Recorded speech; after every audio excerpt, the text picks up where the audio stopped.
When diagnosing vehicles, this one had a misfire number 2 cylinder.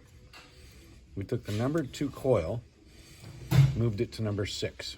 We took the number 2 spark plug, moved it to number 4, and they took it for a week. It worked all right for a little while, and then it started misfiring again. We brought it back in, found out the misfire was on number 6, which would indicate that it was the ignition coil, which we are going to swap out and try.